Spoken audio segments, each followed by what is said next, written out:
Совет өкіметі тыйым салған Наурыз мерекесіне рұқсат берілді. Енді осы процесті де айта кетейік.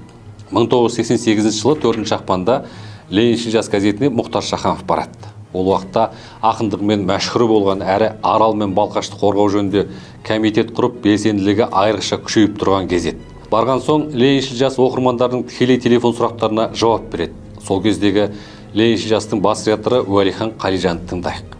Мұхтар Шахановты тікелей телефонға шақырып, Қазақстан бойынша сұхбат көтердік. Сол сұхбаттың негізі Наурыз. Наурыз мерекесі ешқандай діни мереке емес. Бұл ол шығыс халықтарының ортақ, мынау әлгі көктемнің келуі, осыған байланысты егінліктің басталуы, болашақ енді егін бітік шықсын, нан болсын дейді, әңгімелердің төңірегінде болады ғой деп, ешқандай исламға жат мереке екенін айтып, халыққа жеткізуді талпындық. Лениншіл жастың бастамасы халыққа қатты ұнайды. Қолдаймыз деген неше түрлі хат түседі.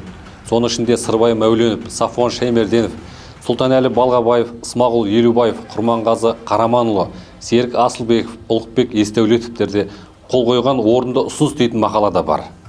Алайда газет басшылығы орталық комитет не дейді екен деп қыпылдап отырады. Секем алып қалғанбыз әрді саясаттан. Қорқынышта үрейде болды, біреулер тағы да кететін болды ғой деп жатты. Сосын бірақ тарихшылардың, этнографтардың, басқа да осы саланың мамандарының жаңағыдай сұхбатқа пікірлерін жариялап, топ-топ жариялап отырдық. Сосын Өзбек Әлжанов ертең шақырады деп. Бәрі біттің уәкет еді, жақсы біттік деп. Бірақ дегенменен бүкіл жаңағы газетке шыққан материалдарды, келген хаттардың бәрін былай алып бардым. Жоқ, жылға қабылдады.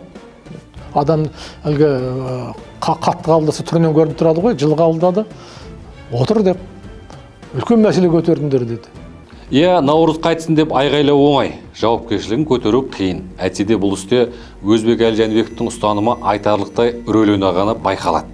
Белгілі әдебиеттанушы ғалым Рахманқұл Бердібай естелігінде 1988 жылы Наурыздың басында жазушылар одағында үлкен жиын болған. Сонда басқа елдерде Наурыз жыл сайын тойланатын, Қазақстанға бұл дәстүр қашан келетін, жиынға қатысып отырған Өзбек Әлжанбековтен сұрағанын, оның бірден қолдағанын жазады.